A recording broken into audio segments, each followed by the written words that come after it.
You founded Whole Foods. It's changed the face of food in America for the better. First store was called Safer Way, changed the name to Whole Foods Market, and it took off. It became the highest volume natural food store in the United States 6 months after it opened. Why have you sort of turned your attention from groceries and food to healthcare? I had a tab of LSD, and it was incredibly powerful, the strongest dose of any psychedelic I've ever taken, and I basically was swept away. John Mackey, co-founder of Whole Foods Market, grew one store into a $22 billion natural foods empire and champions conscious capitalism to elevate humanity. Today, chronic diseases, not infectious diseases, are what are killing us. Chronic disease can be contagious. You're more likely to be obese if your friends are overweight than even if your family's overweight. We spend almost 18% of our GDP, but where are we in terms of longevity? When I checked it out today, we were 48. You started basically a movement called conscious capitalism. We had some shareholder activists that were trying to take over the company. Basically, Amazon was the best solution for us in a very situation where we didn't have a lot of good solutions. Conscious capitalism has 4 basic principles to it, Mark. First principle is...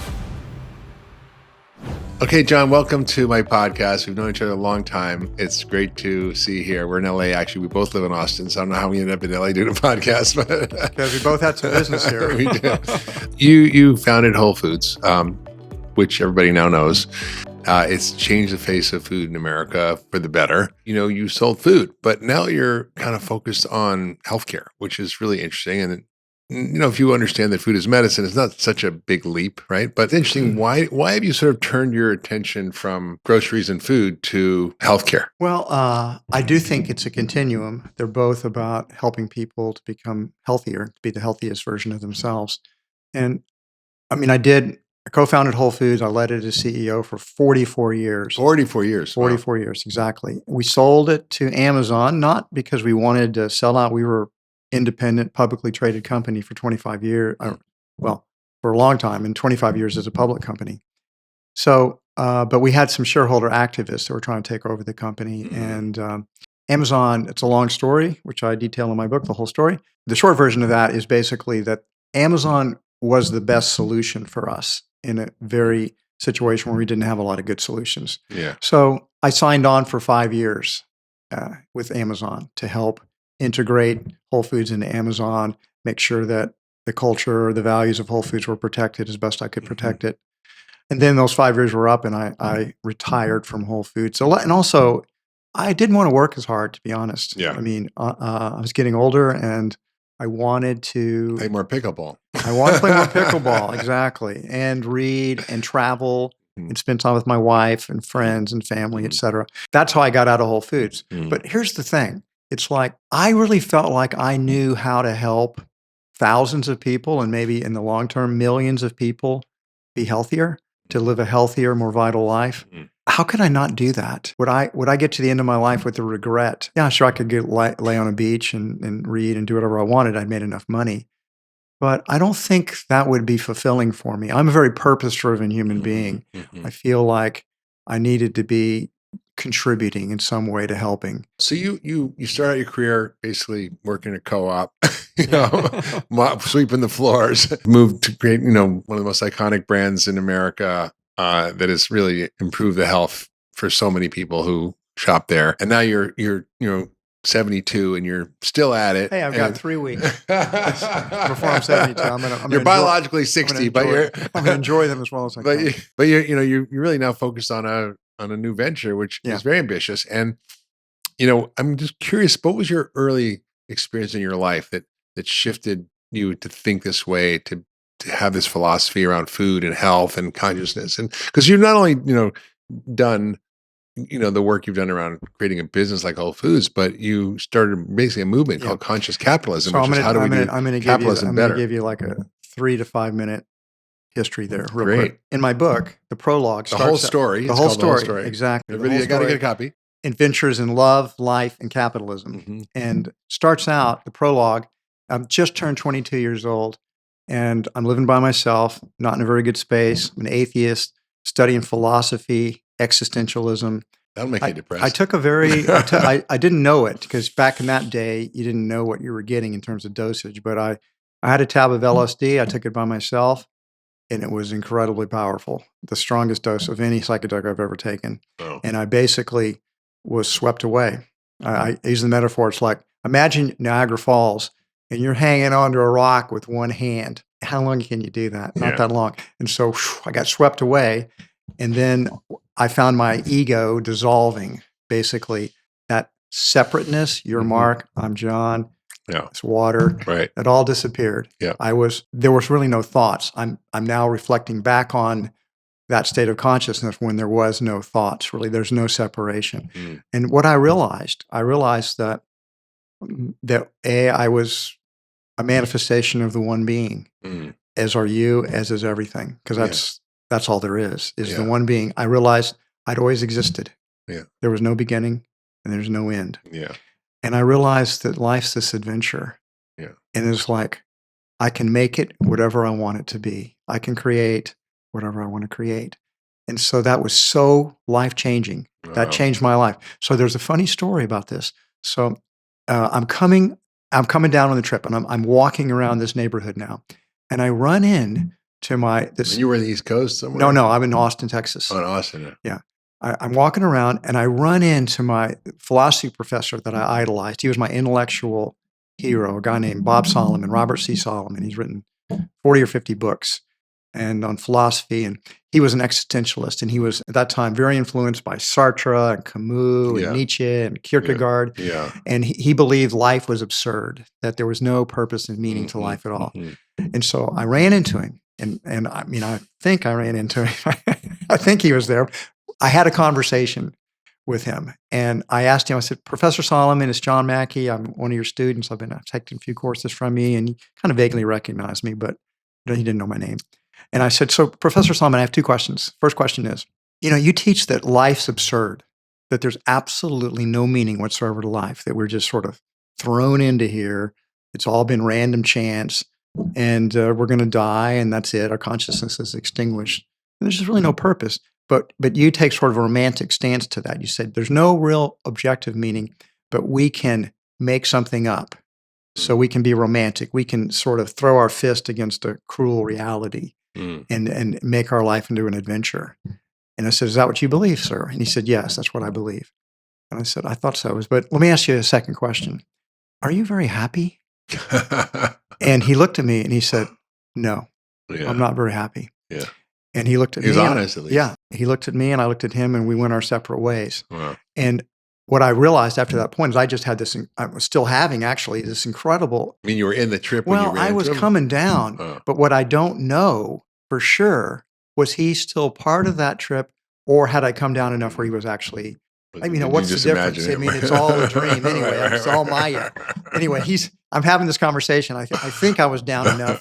Point is, that changed my life. Yeah. And you know what I started doing after I stuck out my thumb and I started hitchhiking. Across America? Not across America. I was open for adventure. A guy picks me up and he says, son, where do you want to go? And I said, wherever you're going. I don't really care. So he says, well, I'm going home. I said, great. So he drives a couple of miles up the road and he says, this is home. I'm getting out. I'm looking around. I'm thinking, okay. So then I start walking back. And that's actually when I ran into Professor Solomon. Anyhow, after that, Mark, pretty soon after that, I moved into this vegetarian commune, co-op. Yeah. And I wasn't vegetarian at that time. I really didn't know much about food at all. I didn't eat vegetables, or I ate the standard American diet. I was a junk food eater. I moved in and I had my food consciousness awakened. I don't know how else to put it. I started to cook. I learned about natural and organic foods. For the first time, I began to realize, my gosh, I'm not just a machine that needs fuel, driving to McDonald's and fuel up. I'm a living being. I need to nourish my cells with nourishing food. And that was when it began. I went to work for a small natural food store. I worked there for a few months, and I came back home went to the co-op, my girlfriend, Renee. I went to Renee and I said, hey, Renee, what do you think if we opened up our own natural food store? What do you think about that? And she said, I think that'd be cool. So we did it. I was 23 and she was 19 at that time. That's incredible. So we didn't know what we were doing. Yeah. But let's just say we made a lot of mistakes, and I was a fast learner. First store was called Safer Way. And Mark, it was so idealistically pure. It was a vegetarian store. We didn't sell alcohol. We didn't sell coffee. We didn't sell sugar. We didn't sell white flour. We were very, very pure. Love that. We didn't do much business. Safer Way really struggled. And then we relocated it, merged with another small natural food store, changed the name to Whole Foods Market, started selling meat, seafood, beer and wine, coffee, tea, sugar, and some products with white flour. Yeah. But then natural and organic focus. And it took off. It became the highest volume natural food store in the United States 6 months after it opened. It was a huge success. I've driven by there, and it's downtown Austin, right? Yeah. Yeah, amazing. I had a similar experience. I actually had a psychedelic experience in college, very similar to that. And then I moved into a house with 8 vegetarians. Really? You're kidding? In Ithaca, yeah. Wow. And that was where Moosewood Cookbook. Moosewood Cookbook. Yeah, that was one of my cookbooks. That's right. Well, Moosewood Restaurant was in Ithaca. That's right. And so we used to go there, and then every night we had to cook. And we took our backyard, which was we rented a house in town, and I had a room for $100. And then how old are you? I was 19, you know, and we took the backyard, we tore up the grass, and we planted a whole garden. One of the guys, we had these maple trees on the street in front of us. He was tapping the maple trees, and we made like a pint of maple syrup. Oh my gosh! And we had to cook every night, and so we rotated. So every night we had basically a family dinner, and one of us was a chief chef, and then one of us was like the helper chef. Right. And then, but we got fresh, delicious vegetarian food every night for. How long did you stay in that community? We lived together for a couple of years. Yeah. And then I ended up moving on to a abandoned commune in Ithaca and lived in a yurt with no electricity or running water. We both were hippies. That's right. No electricity, no running water.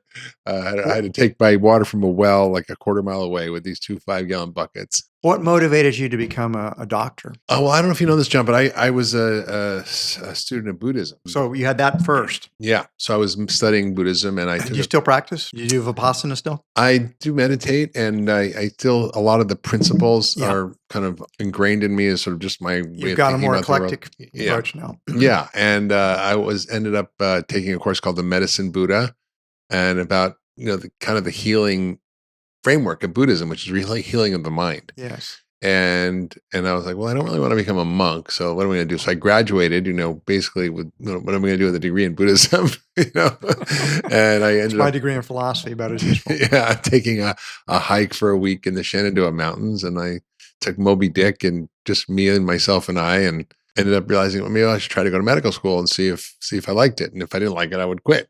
But so far so good. What was you have one of your either your parents' doctors? No, nobody. The story was that my grandfather's grandfather from Russia was the doctor to the Tsar, the last Tsar, but I think it's probably made up. I don't believe it. So you were not pushed into the no, not at all. We'll say you were led by your I was led into it. You're led by your heart or your soul, your deeper spirit. Yeah, and I was studying all these ancient healing systems, and I learned Chinese and studied Chinese medicine. And so I was very much thinking differently from the beginning. Mark, you have to write your story. I know. I will. I will. You've got a lot of books out there. I will. I always tell people everybody should write a memoir. Yeah. Because in some ways, only looking retrospectively, a lot of patterns and threads came together in writing the book. It's like, wow, I never quite thought of it that way before. As you know, when you write, it's a discovery process. Yeah. You're creative, and you're discovering things. It's hard, but you are discovering things that you didn't necessarily put together before. And a memoir is also a gift to your family, your children, your descendants. It's true. I think you're right, John. You can't always tell going forward where things are connecting, but looking back, you can see all the threads and all the choices and all the decisions that led you to the moment that you're doing what you're doing. It helps you actually, I think, moving forward as well. Because when you're clear about those patterns, then you have less sort of uncertainty. I think people live a lot in fear. I think it's one of the challenges. Fear is what keeps people from following their hero's journey. Yeah. I think we're all called to a hero's journey, and all in our own unique ways. Yeah. But we're too scared. Scared we might fail, scared of ridicule, scared our parents won't approve, blah, blah, blah, blah. I just did it anyway. Yeah. And so did you.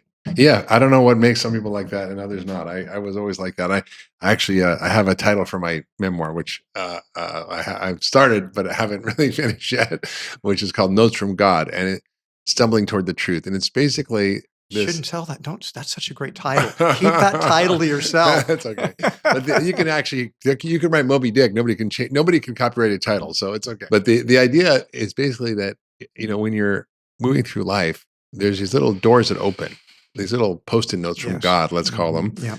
And you can choose to go through or not. Somebody gave you a tab of acid, and you're like, I'm going to try this, and look what happened. And then you need a job, so you went. You worked in a natural food store, and just one thing connected to the next. But you chose to actually do those things. And I think if people live less from fear and more from love, which is why I love the title of your new company, the name Love Life. Yes, it's exactly. Not an accident. No, it's not an accident.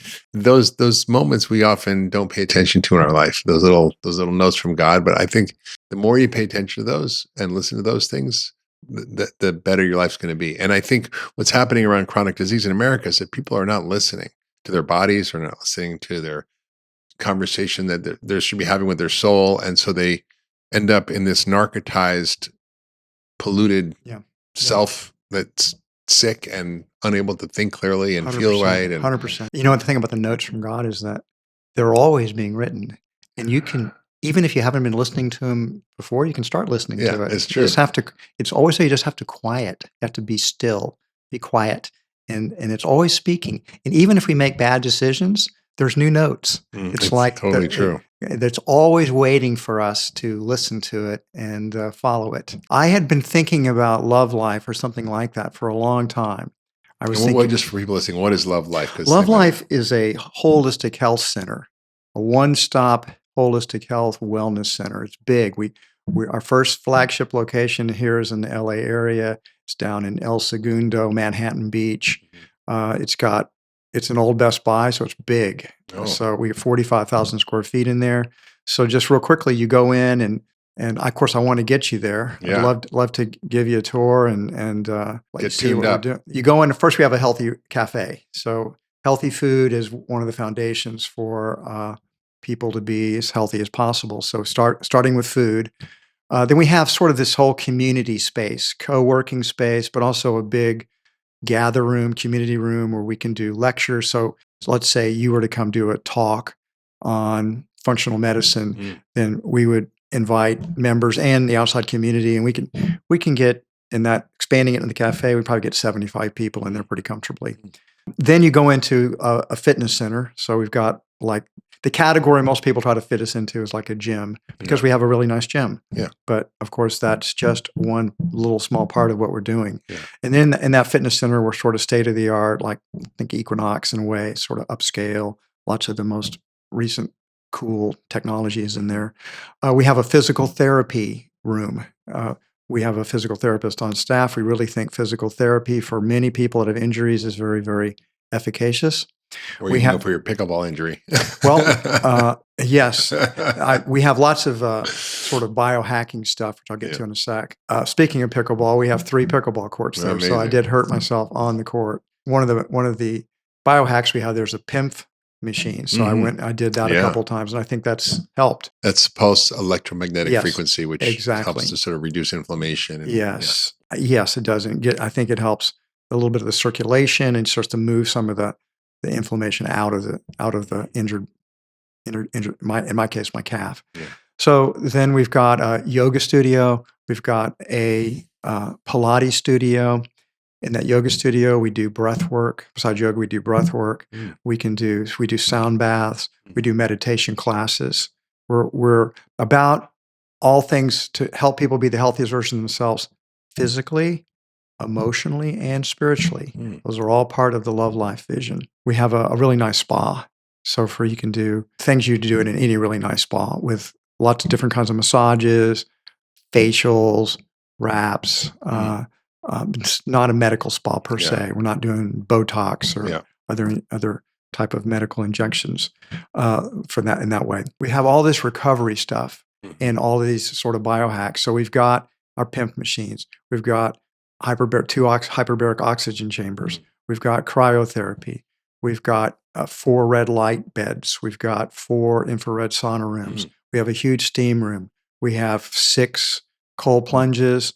And we have the biggest sauna you've probably ever seen. We can jam like 40 people in that sauna if we had to. So those are the recovery things. And then, of course, what the real thing that sets us apart is that we have primary health care. Wow. We have a center. We do very comprehensive testing, like function health blood tests. We do a comprehensive blood test.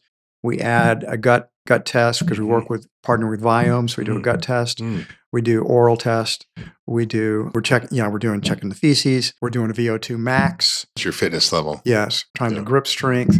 We're doing lots of stuff. Body composition. Yes, body composition. We have a DEXA scan. It's really one-stop shopping. It is. All things health and wellness. One thing we don't have, although we have access to MRI, because we have a deal with Pronova on that one, like Functions bought a company there. Yeah. But I think in our next center, which we plan on that being in Austin, although we don't have the location yet, we will put the MRI in because we really want to have that executive health so you can come and do everything there, bring a dermatologist in, maybe do a colonoscopy, and just so people can get a complete report card in depth.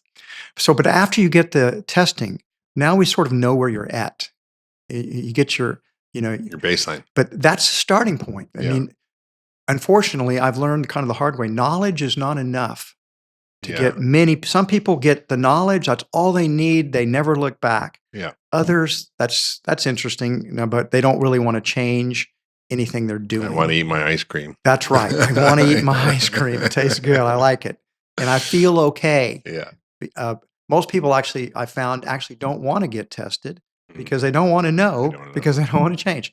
Anyway, so once we've got that, we now have a well care team. We have a medical doctor that is function medicine trained. We have a nurse practitioner. She can do IVs. She can do everything. The doctor can really we don't have to pay quite as much. Right, we've got a registered dietitian nutritionist who really knows her stuff. We've got medical assistants. We obviously have DEXA scan operators. We've got a whole well care team. And so then the whole idea is first we test, then we create a plan, and then we track. We track through additional testing, but also we can download into our app their Oura Ring results, their Apple Watch results, Garmin. We've got 10 different devices we can put in. Continuous glucose monitor, can put that data in there. That's another thing we test, by the way, is we have people wear that for a couple of weeks. So we get all that information really out. Comprehensive. But mostly it's about the care team. Problem, Mark, what's wrong with our medical system is basically, I call it's a plumber's model. Yeah. It's when you get a plumber. When your sink's broken. When your sink's broken, your toilet's pipes clogged. Right? Right? Exactly. Most people don't go to a doctor until something breaks. Yeah. And that might have been fine 150 years ago. But today, chronic diseases, non-infectious diseases, are what are killing us. Yeah. And so we know heart disease is our number one killer. Then we got cancer. We know medical care itself is one of the leading causes for death for too many prescription drugs, mistakes made, infections they get in hospitals, et cetera, et cetera. It's true. People don't realize that, but I think it's the third or fourth leading cause of death. It's third leading cause of death. Then obesity. Americans are sad to say is that 73% of Americans are overweight, 73%, and 43% are obese. Yeah. And the trend lines are continuing. It's not like we've peaked. It's still going up. The standard American diet is killing people. Yeah. I mean, when I graduated from medical school in 1987, there wasn't a single state that had an obesity rate over 20%. Now, there's not one under 30, and most are over 40. Is Colorado and Utah over 30? They were the two best. Yeah. Last time I looked at it, yeah. Yeah, I think they're popping over 30 now. Well, those trend lines keep going up. And basically, the United States, as you know, spends far more than any other country on healthcare. We spend almost 18% of our GDP. Well, it's $5 trillion. Yes, crazy. Exactly. But where are we in terms of longevity? When I checked it out today, we were 48th. Yeah, it's bad. So most money on healthcare, we have terrible results. I think we're worse than Cuba. I think they spend $184 a year. So I'm saying all that because Love Life, we think, is one of the solutions. Is that we want people to join Love Life.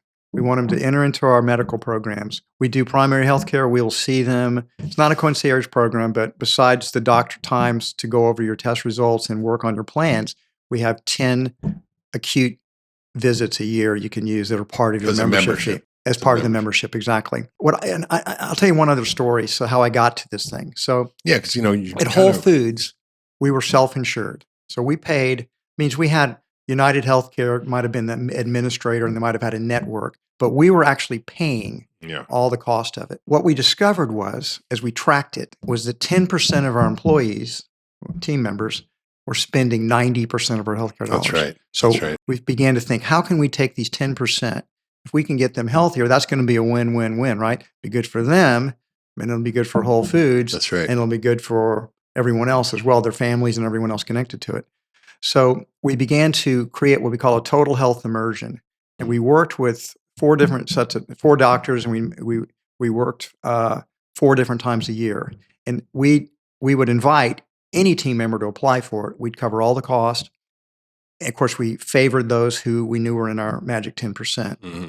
What ended up happening was pretty extraordinary. Yeah. We'd go in a retreat setting for a week. And my biggest takeaway from the retreats was, did you know, I mean, you know this, the human body is far more resilient than I realized. 100%. If we just stop poisoning it, it starts to heal. Bingo. It's incredible. Yeah, it's I had not known that personally because I'd sort of been on this gradual health journey for decades, right? Yeah. So I never had any radical improvements. But what we saw in those weeks were people that, if they were obese, they generally lose 7 to 10 pounds in that week. We saw type 2 diabetics that could actually, in even just a week, normalize get normalized and get off their meds. Yeah. We saw people's cholesterol drop 30 to 40 points in that week, and we saw blood pressure and sometimes drop 30 to 40 That's points. what people as well. don't realize, John, is that people are just a few days away from feeling better. They are. And they don't know it. They don't know It's it. like Exactly. Dorothy and the ruby red slippers, you know? That's right. That's what's so powerful about a type of retreat-like setting. Because now, here's another takeaway, though. Again, like knowledge, we taught people the principles. We showed them what to do. Some took that knowledge, Mark, and they never looked back. Their life was transformed. I'd travel around and visit our stores, and they'd come up and hug me and say, thank you, Mr. Mackey. You changed my life. You know, I'm going to see my grandchildren now, and I'm playing with my kids. It's so great. Thank you so much. And others who were apologizing because they lost weight, and then they gained it back because they went back to their diets. And the takeaway was, when you look a little further, was for people to really make lasting change, some people can do it on their own. Most people need a community of support. 100%. And so Love Life aims to be that community of support for people who really want to become the healthiest version of themselves. If just like I say, like, let's say you're an alcoholic and we send you to rehab for 90 days and you come back sober, you don't crave alcohol any longer. But if you go back into the same social network, all your friends are alcoholics, right? Yeah. And you're going to be back off, you're going to fall off the wagon pretty quickly. So you need a new set of friends, basically. We found that out, and it's like, that's my takeaway from that total health emergence. We need community of support. And how did you apply that at Whole Foods after that? Because I think that you're hitting on something that's very important, is that we call chronic illness non-communicable disease, but that's completely wrong. It's not infectious, but it's contagious. Yes. And just as chronic disease can be contagious, you're more likely to be obese if your friends are overweight than even if your family's overweight, because you're basically as healthy as your 5 closest friends. If all your friends are drinking green juices and going to yoga, as opposed to drinking beer and having burgers and fries, you're going to be healthier, right? Yeah, that's why it's like if you were a teenager that hanged around kids that smoked, you more likely to become a smoker. Yeah, and community is medicine. And Yes. we did this at the Saddleback Church with Rick Warren. We got 15,000 people to lose 250,000 pounds by doing it in community. And it was powerful. And I'm curious how at Whole Foods you did the community piece. Well, this was the flaw in the program. We're still doing the program. We still have follow-up with people afterwards. Here's the problem. We've got over 100,000 team members, and they're from all over the country, and in Canada and the UK for that matter too. So they might go back, but the people they met, the community of people that they were with, they are scattering. Yeah. So that community is not together. Now, if some of them came from the same store, then they have a little bit of community support. We could put them in touch with others that were on the journey. But again, they're so spread out. We didn't solve for it. It's still a problem. It's still a challenge. I really do think what Love Life's doing and what other wellness centers, holistic health centers will create will be also social places for people to go and hang out. We've designed it in that way. When you see our space, you'll see the co-working space, the community areas, the cafe, is the couches, the comfortable chairs are all set up for people to hang out, work, network with their friends that are there. You know, most health clubs' formula is to get people to become members and just keep paying, but hopefully never come. Right. We have the opposite philosophy. We really like people to spend a couple hours or more every day at Love Life. Come in after work, do some of the recovery modalities, or do a workout, do some recovery, have a meal, meet some people, play some pickleball, take a class. We have all kinds of different classes there. There's so many. Stay around for one of our talks or one of our events that are happening. We really want to nurture community. And how do you see this intersecting with healthcare? Because, you know, people have their health insurance and people aren't very motivated usually to pay out of pocket for healthcare, which they think this should be. That's the biggest challenge, to be honest. Of course, everybody asks about that. We do create super bills for people. So but most of our doctors are out of network, most likely for them. For a lot of the testing that we're doing, you can also use your 125, your HSA, your Health HRA. savings account. Those can all go towards this. Yeah. I was talking to somebody about it recently, and I just said, you know what? Insurance will be one of the last dominoes to fall. It won't change until the market demands that it change, until people are complaining, and then until the government maybe steps in and starts saying, you need to cover this stuff too. But also, if you track your data at Love Life, you can see longitudinally how people do. Oh, we do. And that way you can actually show payers how this is actually saving them money. And that's going to change reimbursement. I really do think before we get the insurance companies to change, now we think a B2B potential is big there. Like, remember I told you about how Whole Foods was self-insured? We think we can go to big employers in the area and do two things. We can say, look, give us your sick people, because we know if you're self-insured that, like Whole Foods, 10% are spending 90% of your money. 100%. Give us those people that are motivated, only the ones that want to come, because we can't do anything if people don't want to heal themselves. And we can help them heal, and we can help them heal pretty quickly, and do that on a fee per person basis. And also we'd like to go to those same corporations and say, now give us your up and comers, your executives, and get them a optimized gold membership at Love Life as a perk, as a benefit. These are the people you're counting on to make the most important decisions in your business. The healthier they are, the more vital they are, the better their decision making they're going to be, and the less likely they're going to leave because this is one of your perks that the competitors are not offering. So there's two ways to approach the B2B. I think the insurance will change, but it's just not. It's slow. We got to go for the low hanging fruit first. Yeah, no, I agree. I think you're right. And, I think the question is, can you kind of force people into collective change together? I don't know the answer to that, but I know in America. I know in Cleveland Clinic, we had a waiting list of 3,000 people for our Center for Functional Medicine. Wow. And so what we said was, you can't get into a one-on-one appointment, but you get into a group visit.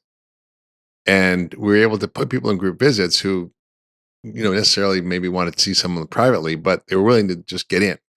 And what we found was that the health outcomes were 3 times better for the same condition treated by the same doctors in the same clinic. And we compared, a doctor treating diabetes in a group versus a doctor one-on-one. Same. And it was 3 times better outcomes in the group. And the savings were far more. So better outcomes, lower costs is what healthcare is the holy grail, like value-based care.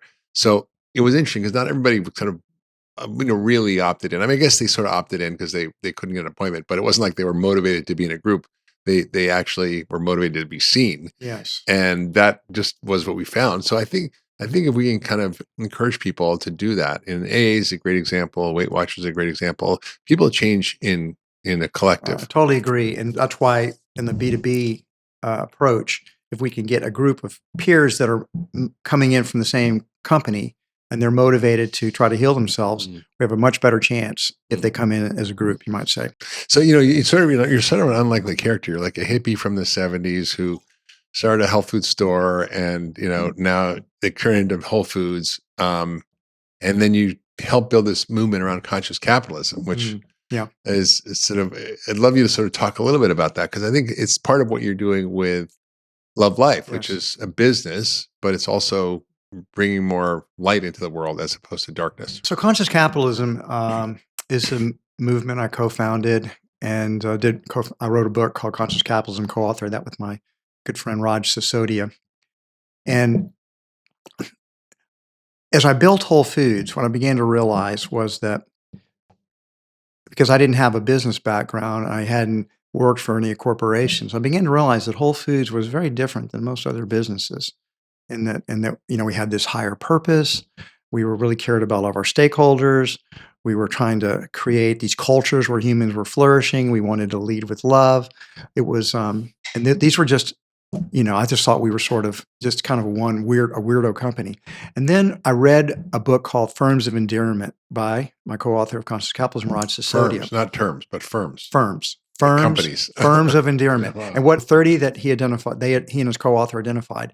And the firm of endearment was one where all the stakeholders loved the firm. Not the shareholders, but the shareholders do too. Yeah. Shareholders love them too because they all perform really well economically, but the customers love them, their employees love them, their suppliers love them. They're sort of universally loved. Mm-hmm. And so Whole Foods was one of those 30 companies.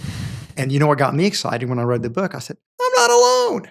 There are other weirdos out there too doing similar stuff. Yeah. And so I got together with the authors and said, listen, can you put me in touch with some of these other people? Yeah. And so they did. And I started to realize this is great. This is great. And I realized more people need to know about this because all of these people are financially very successful. Mm-hmm. Being loved by all your stakeholders and having a higher purpose is good business. It's a way to make more money.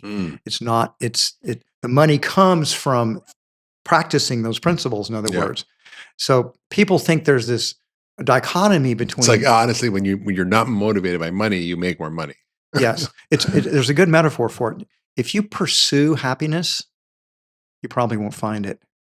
Happiness, because if people that pursue happiness the hardest, oftentimes end up being narcissists. Yeah, happiness comes from it ensues. It ensues from love. From goodness, from compassion, forgiveness, kindness, generosity. You become happy not because you're pursuing it directly, but because it's a byproduct of these other qualities. Meaningful work, caring, loving, family. These things lead to happiness. So anyway, it's the same way with money. Ultimately, profits come from creating value for customers or members or patients or whoever you're working with. Mm-hmm. That's the ultimate way profits come about. They're indirectly come about from creating value in the world. So conscious capitalism has 4 basic principles to it, Mark. First principle is higher purpose. Every business has its potential for higher purpose. For example, my body has to produce red blood cells or I'm going to be dead. But it doesn't logically follow that my higher purpose is to produce red blood cells. Similarly, businesses must make money or they will die. Mm-hmm. That's not why they exist. Yeah. The purpose of creating value for their customers in Whole Foods' higher purpose was to nourish people and the planet. Yeah. Love life is the helping people to become the healthiest version of themselves. So every business has this higher purpose. Then you have stakeholders. They all are important. They all matter. Customers matter, employees matter, suppliers matter, the investors matter, the community matters, the environment matters. And business has to create strategies where they're all simultaneously winning.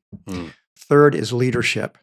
Leaders can't be in it just to line their own pockets. Leaders have got to be those who are purpose-driven, are serving the stakeholders, and they're ultimately servant leaders. And finally, we create cultures. A conscious business, a conscious leader creates cultures where human beings flourish, where they are happy, where they're fulfilled, where their work is meaningful, and they're part of a community that cares about them. That's conscious capitalism in a nutshell. Yeah, that's beautiful. And has it taken off? I mean, you heard, I think the guy who's, I think Larry Fink, who sort of writes this letter every year, one year wrote a letter about how we need to think about our stakeholders, not only our shareholders. But I wonder how much that's really filtered into the business world. Well, it's interesting. It has filtered in. So when they had that business roundtable came out, basically checking off the principles of conscious capitalism, they got a lot of pushback, a lot of controversy in business circles.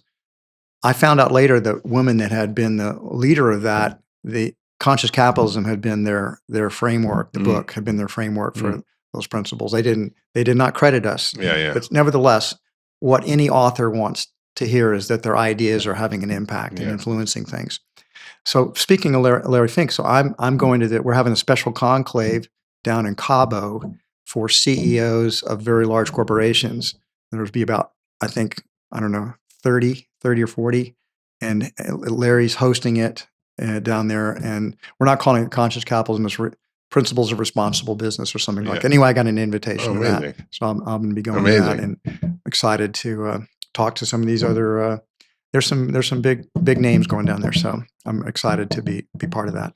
Yeah, because we live in such an extractive world. And we have extractive capitalism. It's the opposite of conscious capital. Like we have extractive agriculture, we have extractive healthcare, and we don't have. It's just they don't take a systems approach. Mm-hmm. And really, what we're talking about with conscious capitalism is viewing things in a larger context, the larger system, and that actually leads to better business. It's harder. It's harder to do it. It's like you think about healthcare, because that's what we've been talking about. As you say, that's like extractive healthcare, because it's just dealing with symptoms. It's not dealing with root causes, right? Right. I mean, functional medicine, you're probably the leader in functional medicine.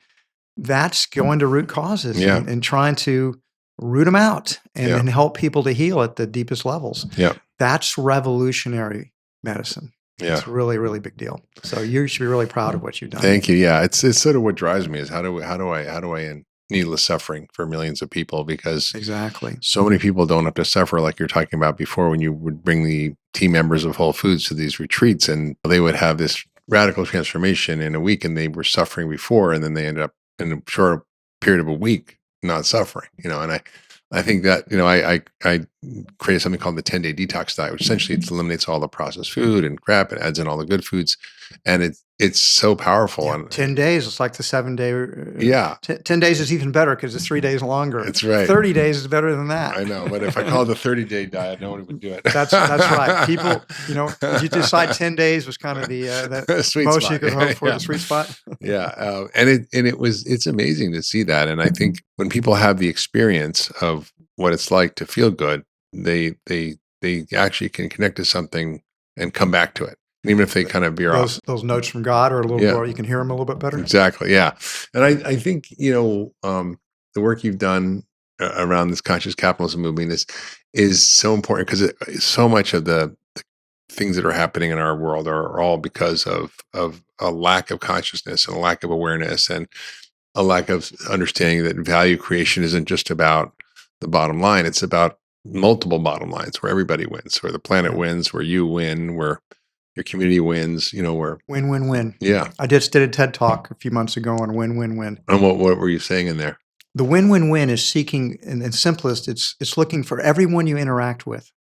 You're looking a win for them, a win for yourself, and a win for the larger whole that we're all part of. If all three aren't winning, bad strategy. Yeah. So it's kind of giving your mind and your heart permission to go down that path. And so if you unleash your mind to look for the win-win-win, it will find it.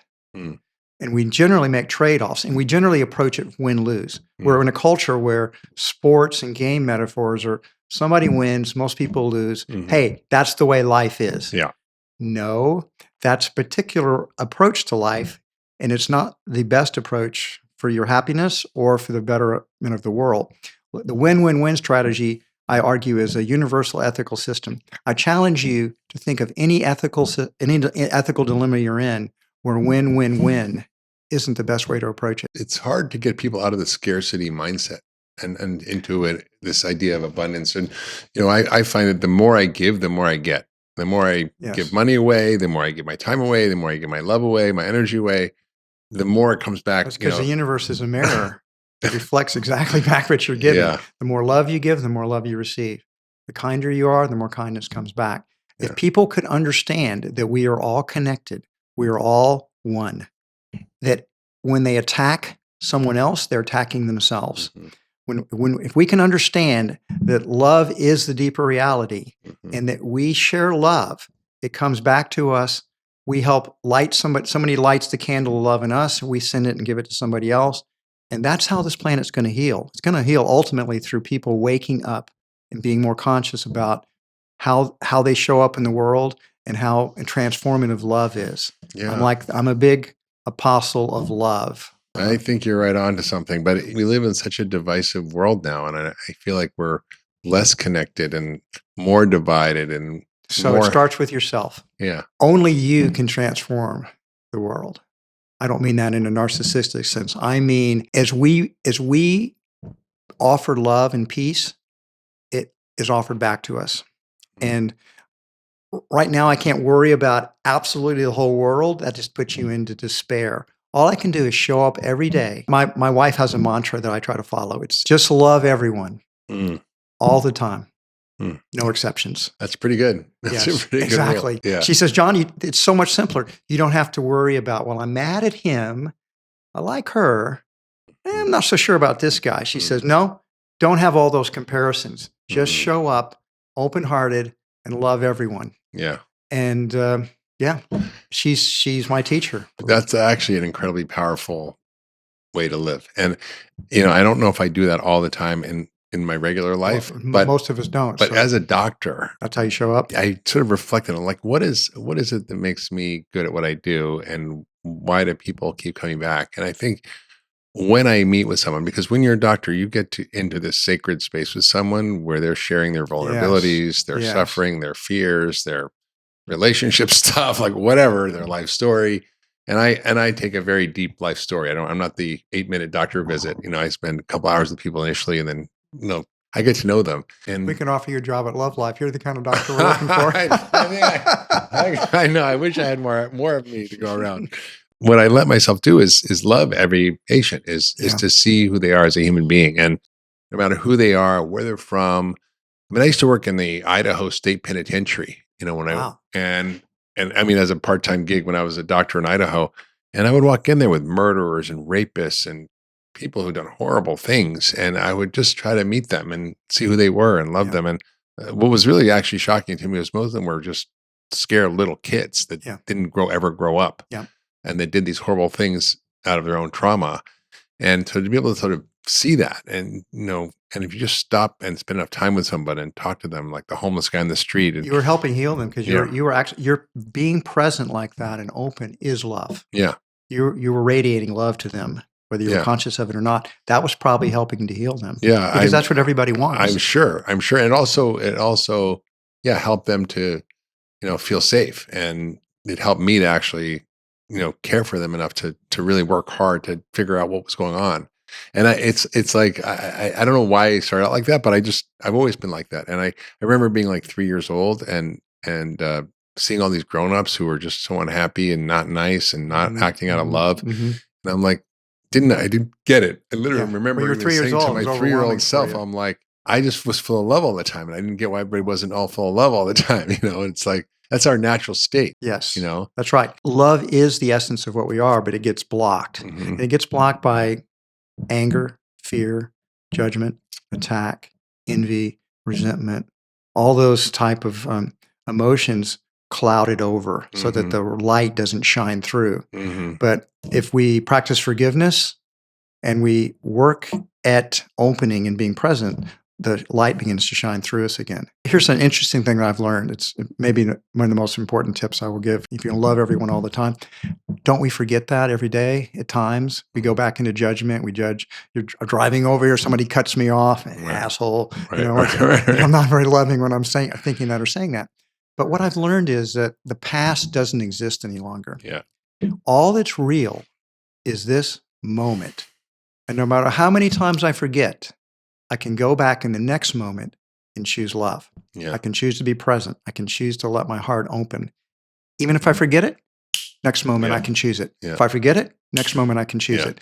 I can practice going back to it. And it's kind of like meditating. Yeah. The more you practice it, the more skilled you get at it. Right. The more you practice being present and opening to love, the easier it gets. It's such a simple idea. Choose love over fear. Yes, choose love over fear. Kind of like that first that massive LSD trip I took. There's nothing really to be afraid of. Yeah. Because the things we're afraid of, like death or suffering or pain, in an ultimate sense, those things really aren't real in any ultimate sense. We make them real through our own minds. Yeah, our beliefs are what keep us in prison. And anyway, I found that. That's an important thing that I've learned is that No matter how many times I forget, I can always remember in the next moment. I can be free in the next moment. Isn't that the truth, John? I mean, yeah, I thought a lot about death and life because I almost died recently, and I realized that the real secret, the meaning of life, like the purpose of life, is to get free, so you can be love. Yes. Right? It's like most of us are in a self-made prison of our Yes. beliefs, of our Yes. thoughts, of our So true, Mark. conceptions, of our ideology, and we're always in this trap, but there's actually a way to get free. Yes. And when you're free, all you want to do is love. Yes. It's kind of like a magic trick.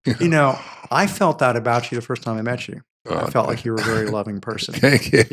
You had a very open heart, Yeah. and you were very caring, and Yeah. I felt that vibe from you. Yeah. And you know what? Here's the good news. It's a lot stronger now than when Yeah. I first met you. So Yeah. Well, I've gotten more free. I've gotten shed all the old stories and all the bullshit. And oh my God, it's hard work, But I think this revolution in health and well-being that you're part of, and the revolution in mental health, which in some ways Love Life is really helping to solve, because you're building community, and loneliness is one of the biggest causes of illness. And it's like the community aspect is such a big piece. And for me, at the end of the day, it's just about how do we sort of always move into the space of love rather than fear. We'll forget, but we can choose it the next moment. Just Yeah. remember, Yeah. no matter how many times you forget the past, you don't have to bring the past into the present. Yeah. You can be free of the past by just letting it go, realizing it's not real. And in this moment, be present, be conscious, let love flow. But I think the psychedelic revolution, and it was your awakening, and Yeah, certainly it's part of definitely. mine. And I think a lot of people's, to be honest with you, if you look at like Steve Jobs, It's what and you look knocked me off the path my parents had programmed Yeah. into me. exactly. And when you think about some of the big corporations that are going on, I think that people don't talk about it, but like Apple came out of psychedelics, right? And I think for me, and I think increasingly like for the population at large, it's this sort of psychedelic revolution around psychedelic therapy Yes. is part of the answer to helping people to let go of the idea of separateness and to let go of the idea that they have to meet life with fear or that they are stuck. And I wish everybody could. I mean, I wish I could literally just take a giant a bunch of mushrooms or LSD and put it in the water in Congress. That would be scary to people. So one way to think about it is, I read this book a long time ago, which it was a very simple little 50-page book, and it basically said The Lazy Man's Guide to Enlightenment. Oh yeah, I remember that book. And it had one big idea in it. Yeah. And that big idea was you're either expanding or contracting. So expanding opens our consciousness and opens our hearts for love. Mm-hmm. Contracting closes it down. That's right. So fear, judgment, Mhm. hatred, Yeah. anger, these all contract the heart, shut us down. And then forgiveness, love, generosity. I practice gratitudes every day. Gratitude is a huge expansionary thing. No matter how It is. my little petty problems that might be there at work or whatever, practicing the gratitudes in the morning is always expansive. It's always reminds me, that's petty stuff. Yeah. This is what really matters. Yeah. I do think the daily practices are important for people if they want to help not get lost again. So why don't we sort of close by having you share with us your practices? How do you keep yourself mentally, physically, emotionally, spiritually on track? Sure. I start out my day, pee, and then I weigh myself. But then I do my spiritual practices, which involve reading some type of spiritual text. I'm a longtime student of A Course in Miracles, so frequently that's what I'm reading. Then I do gratitudes, the expansive gratitudes. And I just let my mind go, whatever I feel grateful for, and let that go as long as it feels right. Then I put forth you can call them affirmations, you can call them prayers, intentionality. I put out there things that I would really like to see manifest. I put it out in a clear visualization of it. And then I meditate. After that, I'm gonna go make a smoothie. I start every day off with a smoothie. It's 50% fruit, 50% vegetables. It's got some protein in it, but it's extremely nutritious. I make a whole 2 liters of that in a Vitamix. And I'm going to have 2 glasses for breakfast. And then the rest, my wife will have a glass and the other glass will get finished off sometime later in the day. And then I exercise. I'm usually going for a walk. I'm playing pickleball. I'm doing Pilates. I'm doing yoga, or I'm doing a couple of those. Then I will go, I might read or I might go off to work, depending on what's going on, or I might have meetings. I will try to do some other kind of exercise at the end of the day. Now, for food, for me, I am ethical vegan, so 100% plant-based. So I try to eat a whole foods, plant-based diet, minimize salt, minimize oil, minimize processed foods of all kinds. Not perfect in that regard, but probably compared to most people, I'm very high up the list there. I really think fruits and vegetables are extremely healthy. So I would say I'm on a high complex carb diet. I'm eating a lot of fruits, a lot of whole grains, a lot of beans. I do get a lot of protein because I really do eat lots of foods that have a lot of protein in them. Greens, I eat tons of greens. I think my diet's healthy for me. And I think having purpose. I read a lot. I also I think having purposeful work, like Love Life. I'm on 6 boards, so I've got other distractions that way. And so, then I spend a lot of time with my wife. She's kind of my spiritual. And you guys have a remarkable relationship. I mean, you've had Whole Foods for a long time, but you've also had this marriage. I've been with Deborah for 35 years now. Yeah. And she's, I tell the story in the book, the woman in the dream, when I met her, she was 7 years younger than me. And I considered myself, my ego being what it is, thought I was a pretty conscious dude. But I was just blown away on the very first date. Talk about the notes from God. My soul was saying, this woman is the most awake person you've ever come across. Don't blow it. Don't screw it up, John. I pretty much did, because I was so nervous. First thing I did when I picked, as a blind date. I'd never met her before. First I pick her up, and first thing I do is I'm nervous. She's the most beautiful woman I've ever seen. And I said, hey, mind if I look in your refrigerator? And she says, that's weird, but sure, refrigerator biopsy. Well, you can tell a lot about a person in your refrigerator. The bookshelf in the refrigerator. I went to the bookshelf second. That was more socially acceptable. She ended up being the great love of my life. And I will tell you a story that I tell in the book. I call the chapter "The Woman in the Dream," because I had a recurring dream. In this dream that I'd had many times. I'm going to this park, Peace Park in Austin, near where my house is, near Central Austin. I'm going there, and I'm there. It's in the morning, and I'm looking, and this beautiful woman is walking to me, and she's naked, and she's radiating, she's shining, and she comes up to me, and I break up a conversation. I start a conversation with her, and I say, "So, who are you?" And she says, "You know who I am." I said, "Okay. Well, what are you doing?" She says, "I've been waiting." "What have you been waiting for?" "I've been waiting for you to catch up to me." Oh, wow. "Well, why?" And she grabs my hand and she says, "So we can run together." And we take off running, and then I wake up. That's amazing. Now, beautiful dream. After I'd had the blind date, I had the dream again. And the first time I knew who she was, it was her, Deborah. Wow, that's incredible. I got chills from that story. I know, incredible beautiful story. Note to end on. I'm just really honored to be able to know you and your wife and be in Austin with you, and look forward to playing pickleball and more things and more conversations. Too, Mark. I really admire what you're doing. You're making a big difference in the world. I'm very appreciative, and I wish just love and happiness to you in all ways. Thank you very much. Thank you, John. Thanks for being on the podcast. Thank you. If you loved that last video, you're going to love the next one. Check it out here.